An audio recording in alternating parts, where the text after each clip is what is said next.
Here's an experiment for you. Take passionate experts in human resource technology. Invite cross-industry experts from inside and outside HR. Mix in what's happening in people analytics today. Give them the technology to connect. Hit record. Pour their discussions into a beaker. Mix thoroughly.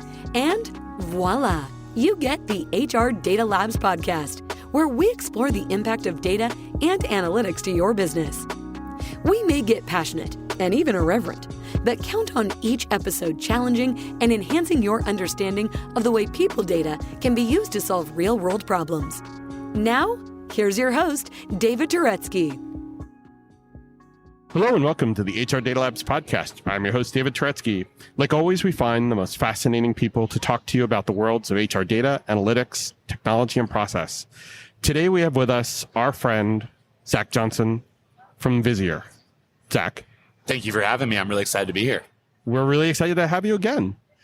And I think people might know that Zack was here with us at last year's HR Tech. And last year, we learned something new and different about you. What's one thing that no one knows about Zack? If I'm by myself and I'm going to pick a movie to watch, probably rom-com. Yeah. Yeah. Really? Yeah. I love genre films, but rom-coms are fun, man. They make you feel good. Like Harry Met Sally or, Yeah. Forget Paris.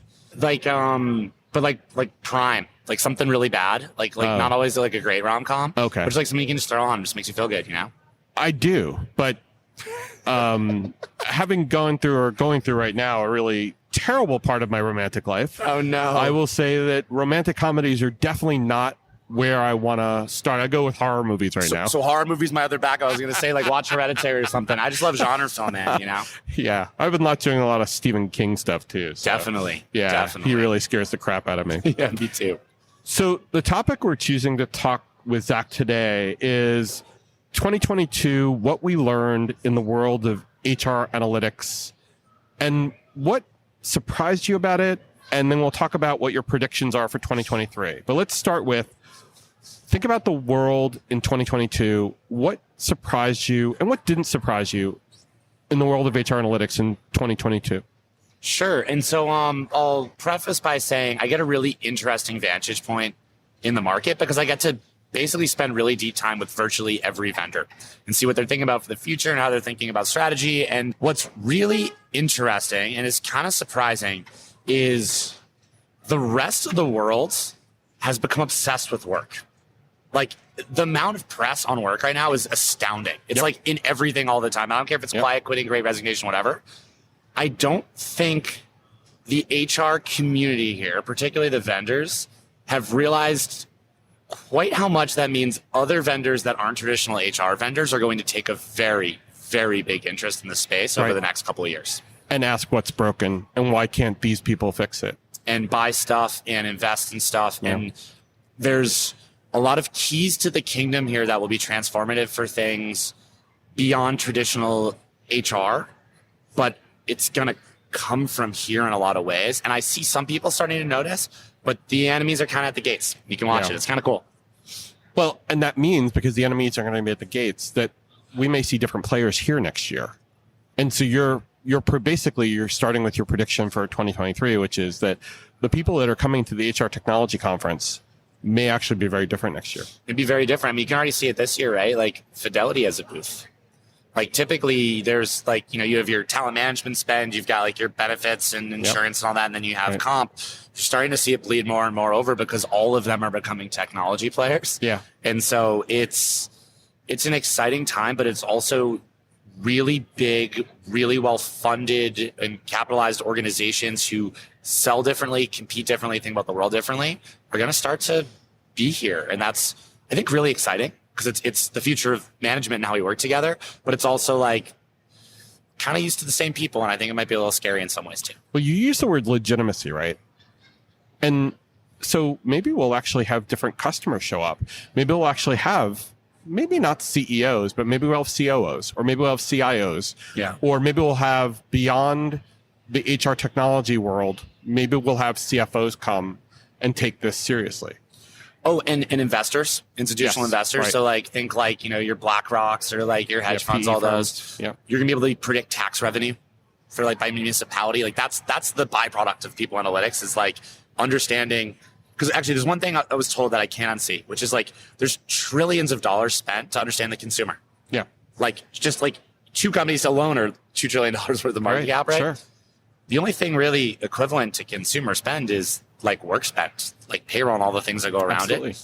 Because you don't get consumer spend without work spend. Exactly. Yeah. It's just like it's a ecosystem, right? That is a very it's an immature market. And so the amount of money that's going to pour in and interest, and it's going to transform stuff. Like I'll give you an example. One of the ones that I love to think of, like, how can really radical change happen? Like look at credit scores. Credit scores are based on your past spending activity. Is that like a great predictor of the future? Like I can show you what someone's career path is likely to be and the range of earning over their career. Right. That could fundamentally change personal lending, or like some of the daily wallet stuff. Right. Could totally change just like personal payment. Yeah, but what's fascinating about that, because I've been in that space. Yeah. And I've looked at having to then be held to a standard that is part of the Fair Credit Reporting Act. So when you start talking about being able to blend factors together about people, that's when you get treated like you're a credit reporting agency, like an Experian or Equifax or some of the others. And so when HR analytics start bleeding into that world, then we get regulated, or we'll start to get regulated, which will also then change the players because people won't want to be regulated and they'll kind of stay away from it. Or others will be like, no problem, we'll take it on. We already do stuff like this. It's the same thing with benefits. So in the benefits world, there's been a ton of spend on analytics. It's mostly services based. Customers want analytics applications. They're constantly asking for it. Those companies want to sell analytics applications, but you got to hop over the HIPAA hurdle, depending on what you want to show, right? That's right. And so there's money to be made there. There's problems to solve. It will happen. It's just who, when, what level of maturity. And But what your point was that the revenue will drive the interest. Absolutely. And the exposure of the opportunity brings those other players in who go, well, do I care about that?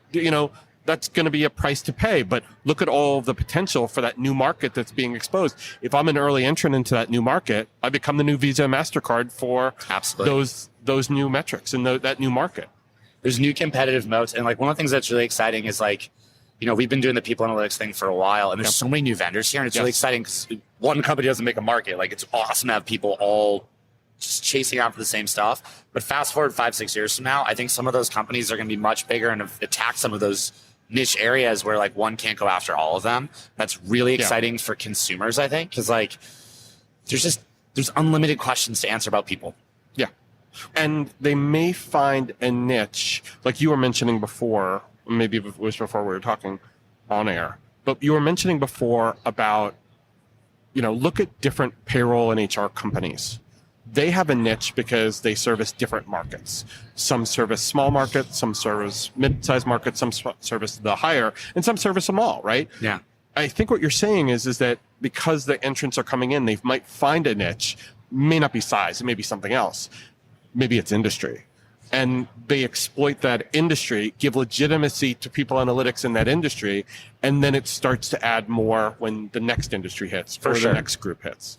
Absolutely. And I'll give you an example with an experiment we've done. So we're a huge fan of bringing in operational data and like outcomes data on top of people data. Sure. It's obviously interesting, right? Yeah. My favorite is Jira data. So it's productivity of developers. So in our own org, we have this deployed. When we lose a developer, it triggers like a readout that shows our work. We have like workforce planning. Sure. Productivity plans too, and it shows the impact on story points in Jira when someone leaves, who's most likely to leave next given proximity and a whole bunch of things around them, and what that actually means for the output of the organization, and how can you shift people around to make it work better. Oh, it's definitely affecting the velocity of the team. Oh, totally. And it's going to affect the code quality, any unit tests that weren't done or whatever. Well, and what's cool though is like, that's a totally different product than selling people analytics to HR. Like, it's just totally different. It's a lot of the same data, but the use case is very narrow around a person who has a lot of money to spend with really serious talent issues, but you think of it as like a management problem.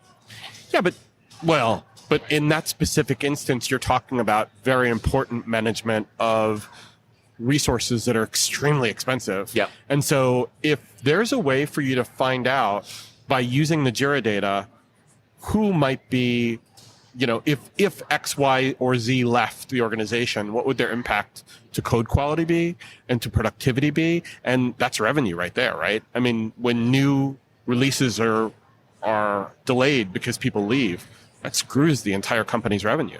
You do the same thing with pipeline from Salesforce. Oh yeah. So you can literally say, all right, what's my actual Q4? Because everyone's been in the scenario where you have a rep and like they might leave and it's Q4 and you're like, but if they leave, what happens? And then you actually can look and see like, oh, I have nothing in stage 4 or higher that's going to actually get hit by this. Absolutely. We have plenty of time to transition. And you could do that analysis, I think, on any production job. Exactly. Whether you're talking about investment banking, whether you're talking about manufacturing, whether you're talking about, you mentioned sales. It can all be done because you can collect the data and do the analytics and see what the impact to the company is. Now, at that point, though, Zach, what we're talking about business analytics. It's not really people analytics anymore, but it comes down to people, but it's not what we've been traditionally talking about, people analytics. And we kind of started that before we hopped on the air, where I don't love the term people analytics. It's not wrong. It's just like, the person is the core analytical object. Sure. But really, it's future, it's management. And that's where it's going. Well, it's business. Yeah. Which is like, kind of spend all our money on people. Like it sort of makes sense to like measure how we work together. Like every problem is solved by people working together. If we're gonna solve like really big problems, we gotta get better at it.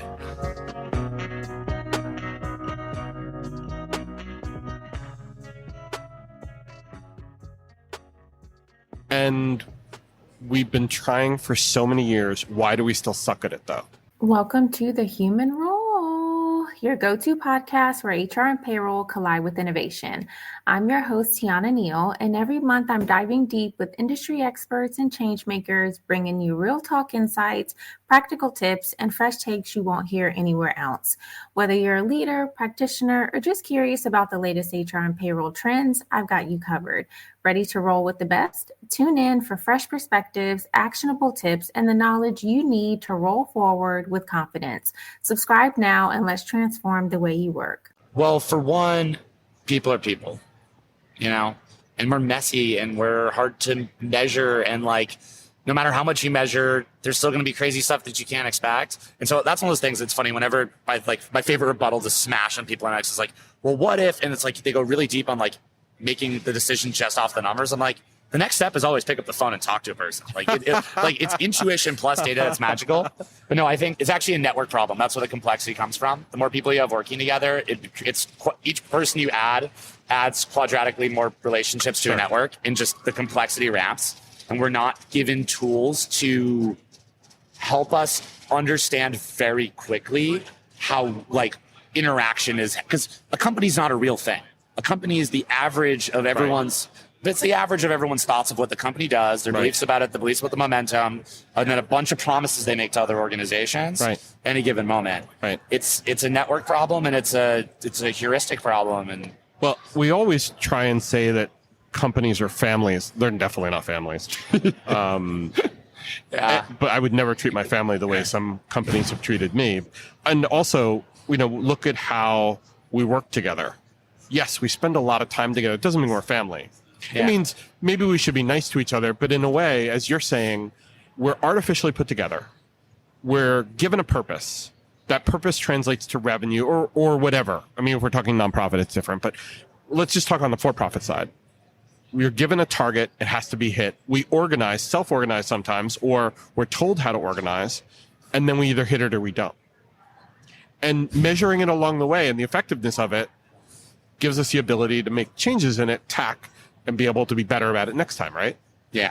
It's like we don't do it fast enough. That's the problem. And like what I mean by that is like, think about, so people analytics can totally be used for evil, and it can also be used for good. I tend to believe and like really hope it's gonna be mostly good, right? Because I've chosen to spend so much time on this. The career experience is unfair because you get one shot, right? Like you get your first job. Hopefully your boss is a good manager. You learn from them. Yeah. You get like one life to, that's why mentorship's so powerful, is because you learn from your mentees, right? Like it's amazing, right? And so the learning curve is so steep and it takes so long, and like it takes a while to figure out when a decision's going wrong. Like we're still very reactive. Yeah. We have all the data to start to be like for instance, I want to double my sales team. Does that mean I'm likely to double the business? You could look at every company who's ever tried that and be like, no, it's not going to work because of all these reasons, right? Right. all that data is there. And whether you're an individual employee navigating your career, a manager just figuring out how a team works, a manager of managers, which is really messy, an investor investing in a company or whatever, I think it's going to accelerate everything. It's really going to accelerate everything. Like what you hear so far? Make sure you never miss a show by clicking subscribe. This podcast is made possible by Salary.com. Now, back to the show. But how do they learn about it? How do they really learn? How do they use the results, the outputs? Are they listening? Are they making decisions based on the data? Or are they learning from other people's mistakes? Maybe their own, maybe others. Are they learning?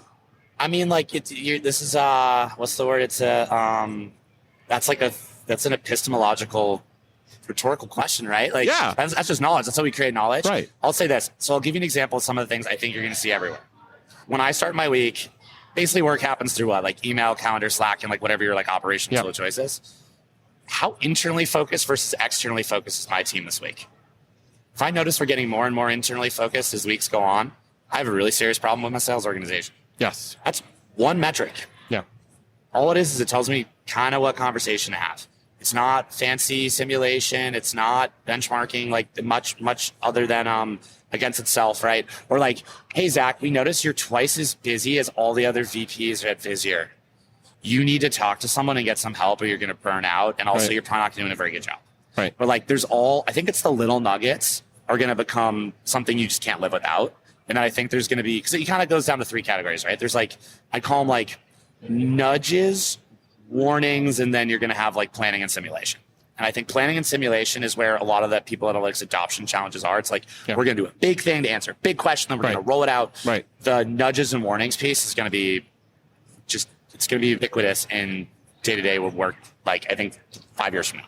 But are you talking about actionable analytics or are you talking about descriptive statistics? Like turnover rates or headcount or time to hire? No, actionable stuff. So for instance, if I'm meeting with an employee in the week, it'll say, hey, this person's actually twice as likely to quit as the rest of the team. We noticed that you just tried to propose a new time. Are you sure? That kind of stuff I think is going to be huge. And it's driven by descriptive statistics, but it's put at the point where you should actually think about it for a second. Well, is it the interpretation of all those descriptive or some of those descriptive statistics into ways of us being able to understand the patterns that lead to certain outcomes? Like you said. Yeah. There's a probability if you reschedule with that employee that they're going to leave because you haven't talked to them in a while. We've seen that people who constantly get rescheduled feel a certain way. And that's why I'm talking about learning. Are people understanding the signals that you're trying to tell them in these bits, or are they just taking the advice and going with it? You ever see Army of Darkness? Yes. You know when Ash gets sent back in time and it's the modern man, but it's I don't know anything about chemistry or physics to actually help the evolution of mankind. Right. I think most people are going to just get used to getting it and they're not going to think about the stuff behind it. Just like they got used to the iPad when Apple didn't tell them really how to use it or what to do with it. Yeah. To be honest, think about the consumer web. Do I understand how all the consumer web works? No way. It's an economy. It's not a market, right? I think you're going to see this space will eventually become more of an economy than a market. And I think you're going to have way varying levels of sophistication of user in all the different persona types. But I don't know. It'll be interesting to see.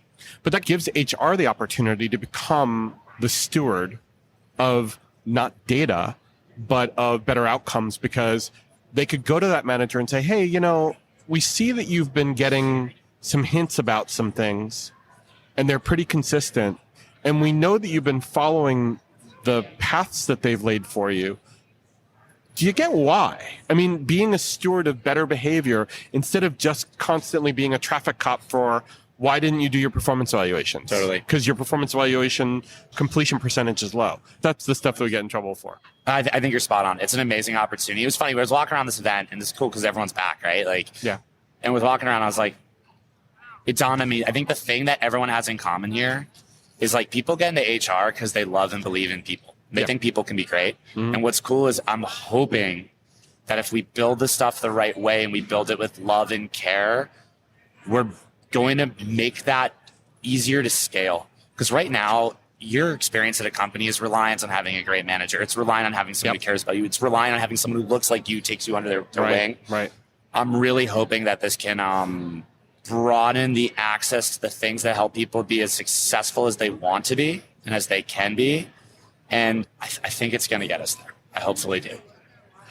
So, Zach, what's your prediction for 2023 of where HR analytics, people analytics, business analytics is going to go? I mean, I'm a little biased on the embedded side, but I think just watching everybody replatforming analytics, like customers want it. It's buying criteria and usage criteria.